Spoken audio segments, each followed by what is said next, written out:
acelerarnos. El tercer ladrillo para la comunión es la reciprocidad. Dice Romanos en el capítulo 12, verso 12, alégrense en la esperanza, muestren paciencia en el sufrimiento y perseveren en la oración. La verdadera comunión se edifica sobre la reciprocidad. Comunidad significa ayudarnos mutuamente a crecer. Somos más fuertes si estamos juntos que si estamos solos. No puedes llegar a ser lo que Dios quiere que seas sin otra persona. La Biblia dice esto en Eclesiastés 4, 9 y 10. Más valen dos que uno, pues mayor provecho obtienen de su trabajo. Si uno de ellos cae, el otro lo puede levantar, pero ay del que cae estando solo, pues no habrá quien lo levante. Entonces el compañerismo se construye sobre el principio de que todos trabajamos juntos, nos edificamos unos a otros en reciprocidad. La reciprocidad tiene tres componentes importantes. Toma atención. Ánimo recíproco es el primero. Yo personalmente tuve la oportunidad de conocer el ánimo recíproco. Había estado viviendo una vida lejos de los caminos del Señor. Un día, por la misericordia de Él, llegué a la iglesia en la cual el día de hoy tengo el privilegio de trabajar como pastor. Estaba ahí en el templo el primer domingo que asistí. Empezó la música, empezó la alabanza, luego vino la oración y la prédica. Y sin darme cuenta, el Señor estaba haciendo algo en mi vida. No podía detenerme y las lágrimas corrían por mi cara. Estaba muy emocionado viendo lo que estaba viviendo y sintiendo en mi corazón el obrar de Dios.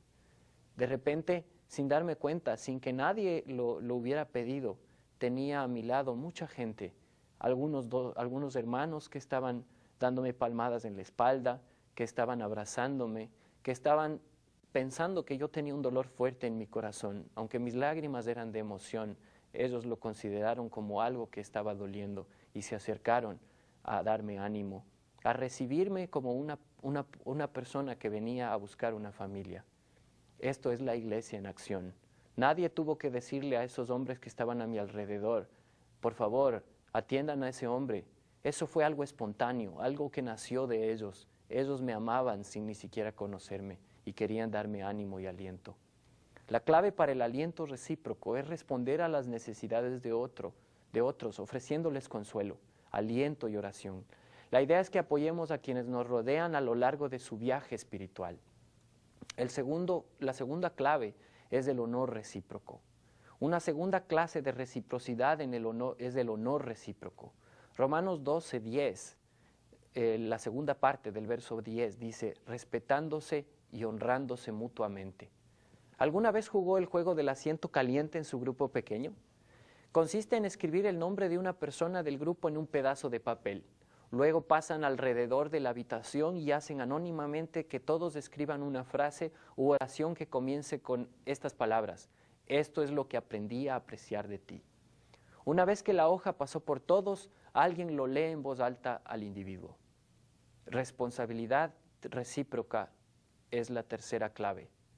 Responsabilidad recíproca significa tener un compañero espiritual. Alguien a quien estés personalmente alentando en sus tiempos tranquilos, en su fe y crecimiento espiritual, y alguien que haría lo mismo por ti. Esta es una persona con la que te reunirás regularmente y te comprometerás a consultarle unas cosas tú y otras cosas de él. Dice Hebreos, el verso 10, 24, preocupémonos los unos por los otros, a fin de estimularnos al amor y a las buenas obras. Si consigues un compañero espiritual que se quiere hacer responsable de ti y por quien tú te puedes hacer responsable, vas a crecer más rápidamente que si no tienes a nadie que te anime. El cuarto ladrillo de los que hemos estado viendo para la comunión es la hospitalidad. Romanos 12, el verso 13 nos dice, practiquen la hospitalidad. Escucha este versículo en Hechos 2. No dejaban de reunirse en el templo ni un solo día. De casa en casa partían el pan y compartían la comida con alegría. Resalta por favor la frase compartían la comida. Nota que no solamente se reunían juntos cada fin de semana, tomaban el pan juntos o se reunían en grupos pequeños. Ellos comían juntos. Si quieres profundizar en la vida en comunidad, en tu grupo pequeño, aquí está la clave. Invita a una persona a comer contigo. ¿Cuántos de ustedes dirían que sus grupos pequeños estrechos los han formado en relaciones cada vez más cuando han compartido juntos alguna comida? Si estudias el ministerio de Jesús, encontrarás que Él constantemente enseñaba a las personas mientras comía. ¿Por qué? ¿Por qué lo habrá hecho? Porque cuando las personas comen, están relajadas. Cuando están relajadas, están más abiertas. Sus barreras están abajo. Tienen menos miedo. Están más sensibles a la comunión y a la comunicación.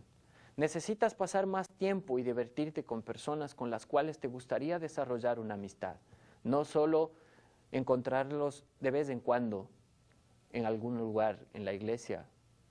El quinto ladrillo para la comunión es la unidad. Romanos 12, verso 16 dice, vivan en armonía unos con otros, no sean arrogantes, sino háganse solidarios con los humildes, no se crean los únicos que saben todo.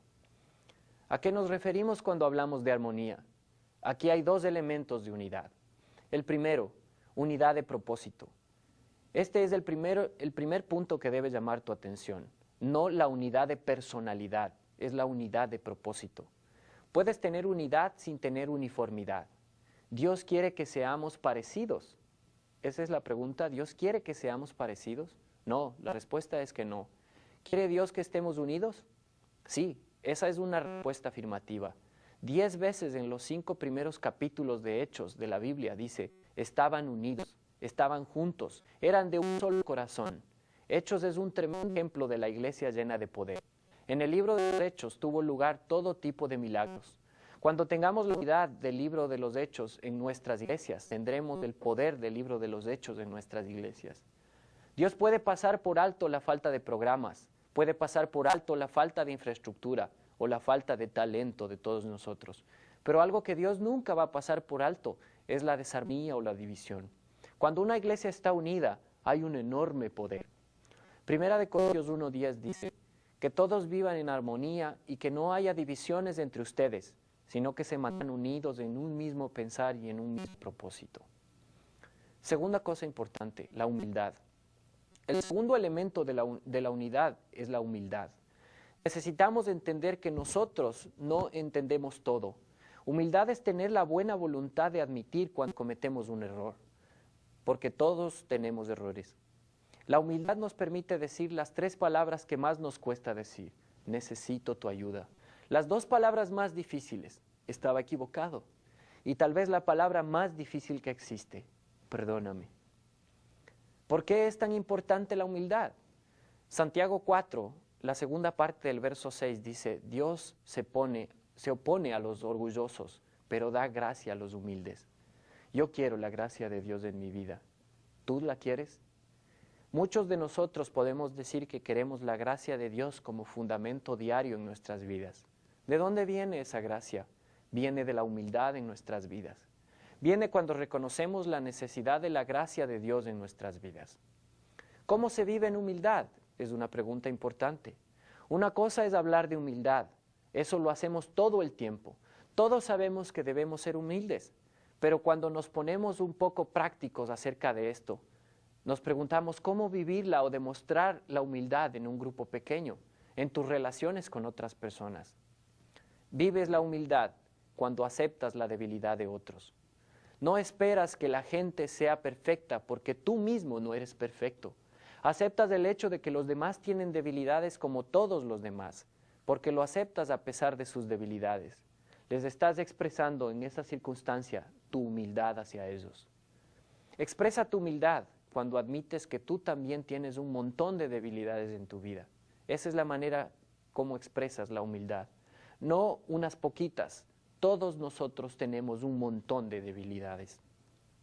Hay 5 ladrillos para edificar una verdadera comunidad. Cada uno de nosotros los quiere. Deseamos un lugar donde podemos ser capaces de compartir nuestros verdaderos sentimientos. Eso es autenticidad.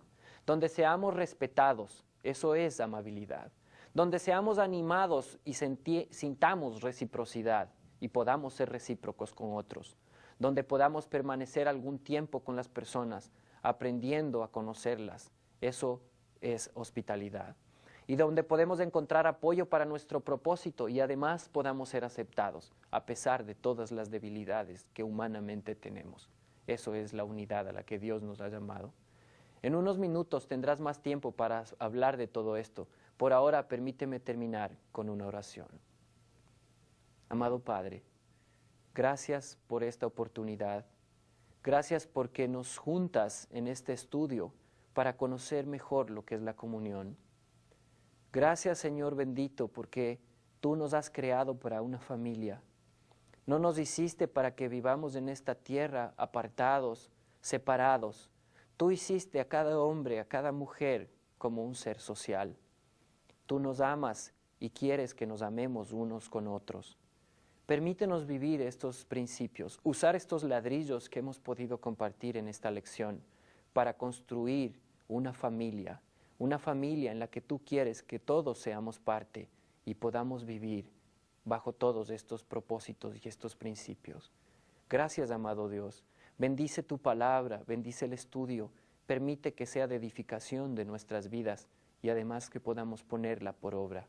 Gracias te damos, oh Señor, en el santo nombre de Jesucristo nuestro Señor. Amén.